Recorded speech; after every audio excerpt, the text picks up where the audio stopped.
भीषण गर्मी के बीच जहानाबाद पहुंचे डिप्टी सीएम विजय चौधरी 43 करोड़ की सिंचाई योजनाओं का किया शिलान्यास।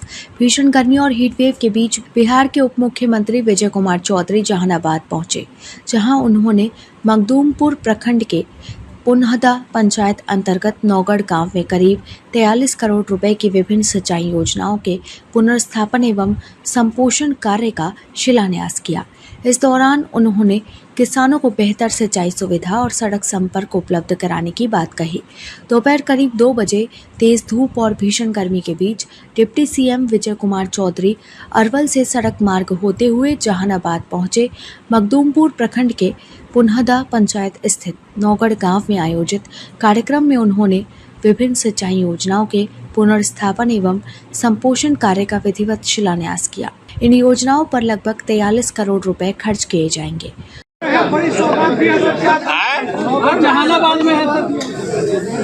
आज नौगढ़ पंचायत ही नहीं, आसपास के गांवों में किसानों को सिंचाई का लाभ देने के लिए एक बहुत ही महत्वपूर्ण योजना और प्रभावकारी योजना के पुनर्स्थापन का शुरुआत हो रहा है। यहाँ पे सिंचाई से संबंधित जो छोटे रजबाहे नहरें थी उनका ह्रास हो गया था, उससे काम नहीं हो पा रहा था। तो अभी जो योजना है नहरों का पुनर्स्थापन भी होगा, उसमें कुछ कृषि कार्य में जो किसानों के आवागमन के सुविधा के लिए कलवर्ट बनाने हैं वो भी हम लोग बनाएंगे, और भी जो किसानों के हित के लिए है कुछ सड़क बनाना है उसको भी हम बनाएंगे, जिससे न सिर्फ सिंचाई की सुविधा होगी बल्कि कृषि उपज को बाजारों तक ले जाने में भी सुविधा मिलेगी। ये काम हम लोगों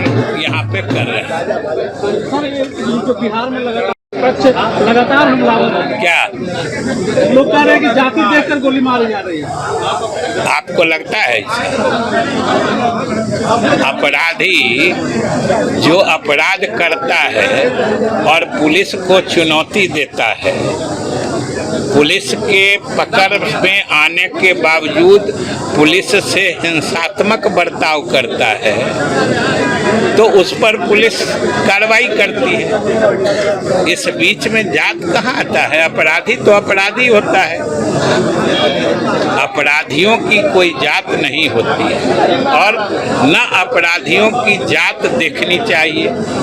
और हमने तो देखा है कि आप ही लोगों ने, मीडिया ने ही दिखाया है कि जितने मैंने अपराधियों पर कार्रवाई हुई है उसमें सभी जात के लोग हैं। तो अपराधी की जात देखकर उस पर कोई प्रतिक्रिया देना ये स्वयं में निंदनीय है। उप मुख्यमंत्री ने कहा कि नहरों के पुनर्स्थापन के साथ साथ कन्वर्ट निर्माण और सड़कों की मरम्मत भी कराई जाएगी ताकि किसानों को सिंचाई की बेहतर सुविधा मिल सके और वे अपनी उपज आसानी से बाजार तक पहुंचा सके।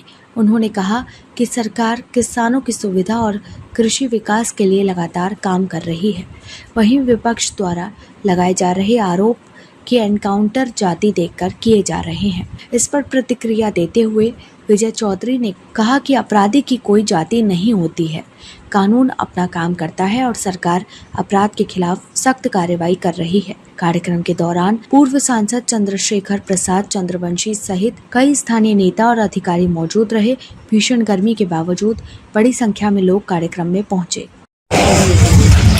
ये बहुत बड़ी बात है, इसलिए हमने कहा और आप सब जानते हैं कि इस योजना का उत्तरम यानी इस योजना को लागू करने की योजना हम लोगों ने कुछ महीने पहले ही बनाई। आज तो शुरुआत हो रही है। कोई काम जब आपके सामने उसकी शुरुआत हो, समझिए कि विभाग या लोग उसके कई महीने पीछे से उठने लगे हो और इसी योजना का काम या इसका निर्माण के लिए गठन इस योजना का हम लोग पिछली ही सरकार यानी जब हमारे नेता और मुख्यमंत्री नीतीश कुमार जी हुआ करते थे उसी समय हम लोगों ने शुरुआत की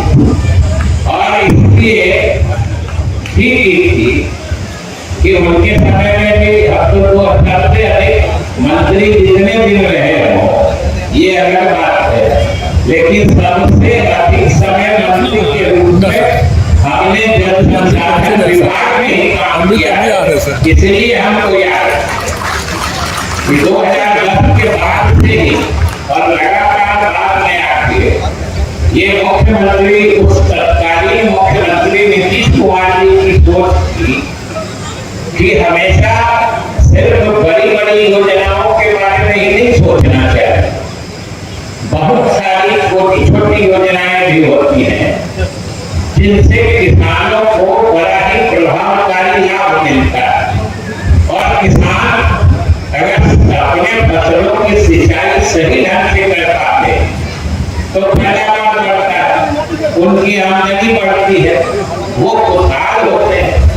इसलिए नीतीश कुमार जी की ये सोच हमेशा रही है और उनके समय में उनसे इजाजत लेके ही हमने इसका गठन किया था, इस योजना का निर्माण किया था।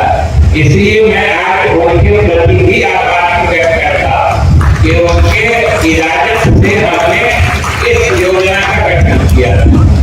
और साथियों, उनके समय में तो जो काम हुआ, विकास हुआ, किससे सिवा नहीं है।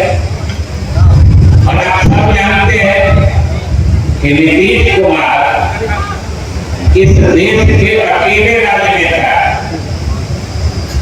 कि जो सत्ता में इस वक्त आए, 2005 में आए थे, आप ही लोगों ने उनको सत्ता में लाने में मदद की थी।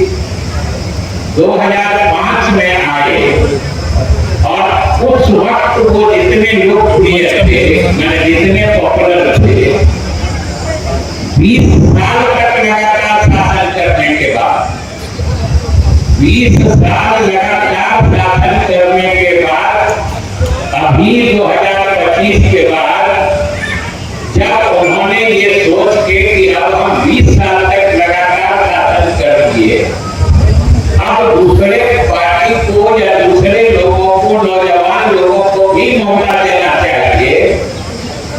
ये सोच के जिस समय वो सत्ता से अलग हुए और संसद की सदस्यता के लिए उन्होंने कदम बढ़ा दिया, आप सोच के देख लीजिएगा कि नीतीश कुमार जितने लोकप्रिय 2005 में थे, 20 साल तक शासन करने के बाद जब 2025-26 में वो सत्ता से अलग हो रहे थे तो 2005 से भी ज्यादा लोकप्रिय थे। ये केवल नीतीश कुमार पूरे देश में। इस खबर पर आपकी क्या राय है, कमेंट बॉक्स में जरूर बताएं और हमारे चैनल को सब्सक्राइब जरूर करें।